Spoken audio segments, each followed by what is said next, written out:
beradaptasi dan berinteraksi dengan orang lain, lingkungan, dan masyarakat yang dimana seseorang itu memiliki keterampilan mengambil keputusan, berpikir kritis, mengendalikan stres, menjaga hubungan dengan individu yang lain, mengendalikan emosi dan berempati. Kedua, Tim Broad Basic Education. Menurut Tim Broad Basic Education, kecakapan hidup life skill merupakan kecakapan yang dimiliki oleh seseorang untuk berani dan mau dalam menghadapi masalah hidup dan kehidupan dengan wajar tanpa harus tertekan. Kemudian, secara proaktif dan kreatif mencari dan menemukan jalan tengah atau solusi, sehingga akhirnya masalah dapat teratasi. Yang ketiga yaitu Mawardi. Menurut Mawardi, kecakapan hidup atau life skill dapat dijadikan sebagai kontinum pengetahuan dan kemampuan yang dibutuhkan oleh seseorang agar dapat berfungsi secara independen atau mandiri dalam kehidupan. Suranto S. Siswaja 2019 menyatakan, lebih tegas Satori menyampaikan bahwa life skill atau keterampilan hidup dalam pengertian ini mengacu pada berbagai ragam kemampuan yang diperlukan seseorang untuk menempuh kehidupan yang sukses, bahagia, dan secara martabat di masyarakat. Cakupan life skill amat luas seperti komunikasi skill, decision making skill, dan time management skill, dan planning skill. Employability skill mengacu kepada satu set atau serangkaian keterampilan yang mendukung seseorang untuk menunaikan pekerjaannya supaya berhasil. Employability skill terdiri dari 3 gugus keterampilan, yaitu 1 keterampilan dasar, 2 keterampilan berpikir tingkat tinggi, dan 3 karakter dan keterampilan efektif. Baiklah, itu saja penjelasan dari saya. Cukup. Terima kasih.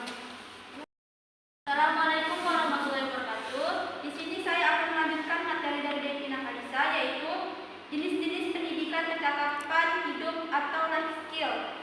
Kecakapan personal. Yang pertama, kecakapan personal skill, yaitu kecakapan yang dibutuhkan oleh seseorang agar dapat memperkenalkan dirinya dengan baik kepada orang banyak.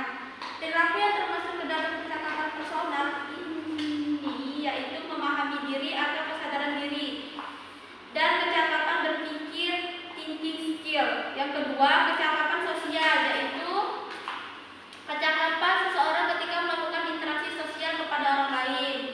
Kecakapan sosial ini terdiri dari kecakapan bekerja sama, collaboration skill, dan kecakapan berkomunikasi dengan empati, communication skill.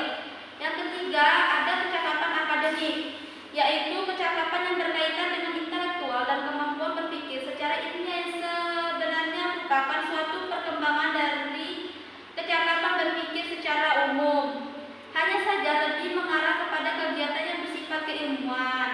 Kecakapan akademik biasanya berupa kecakapan menjelaskan hubungan fenomena yang satu dengan yang lainnya, kecakapan merumuskan hipotesis, kecakapan mengidentifikasi variabel dan merancang serta melaksanakan penelitian.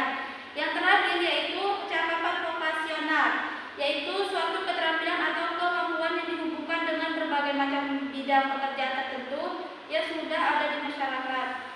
Kecakapan vokasional ini terdiri dari kecakapan vokasional dasar, basic vocational skill, dan kecakapan vokasional khusus, skills. Terima kasih. Wassalamualaikum warahmatullahi wabarakatuh. Assalamualaikum warahmatullahi wabarakatuh. Saya Pipin Palinda dari kelompok 5. Di sini saya akan melanjutkan materi dari Imelda, yaitu tentang tujuan life skill.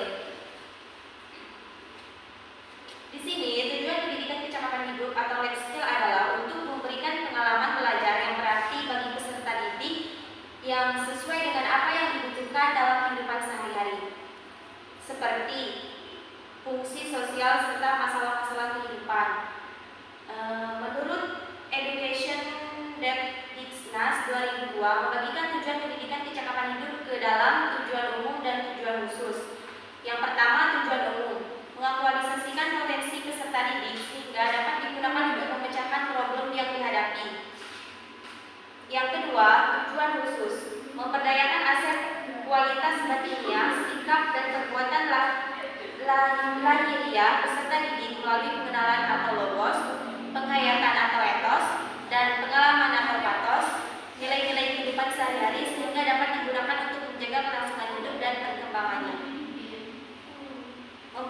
hal dasar dan latihan-latihan yang dilakukan secara benar mengenai nilai-nilai kehidupan sehari-hari yang dapat memampukan peserta didik untuk berfungsi menghadapi kehidupan masa depan yang syarat kompetisi dan kolaborasi sekaligus. Baiklah, itu saja materi dari saya. Wassalamualaikum warahmatullahi wabarakatuh. B. Konsep pendidikan sumber hidup. Konsep pendidikan sumber hidup itu sendiri sebagai suatu konsep pendidikan sumber hidup diartikan sebagai tujuan atau ide formal untuk pengorganisasian dan penstrukturan pengalaman-pengalaman yang juga. Konsep belajar sumber hidup pendidikan. B. Konsep belajar sumber hidup. Pendidikan sumber hidup berarti pelajar belajar karena respons terhadap keinginan yang didasari untuk belajar, dan angan-angan pendidikan menyediakan kondisi-kondisi yang membantu belajar jadi merupakan kegiatan yang dikelola walaupun tanpa organisasi sekolah, dan kegiatan ini justru mengarah pada penyelenggaraan asas pendidikan sumber hidup. C. Konsep belajar sumber hidup. Metode belajar sumber hidup adalah orang-orang yang sadar tentang diri mereka sebagai pelajar sumber hidup, serta menerima tantangan dan perubahan sumber hidup sebagai pemberi kesempatan untuk belajar baru. D. Kurikulum yang membantu pendidikan sumber hidup. Dalam konteks ini, kurikulum didesain atas dasar prinsip pendidikan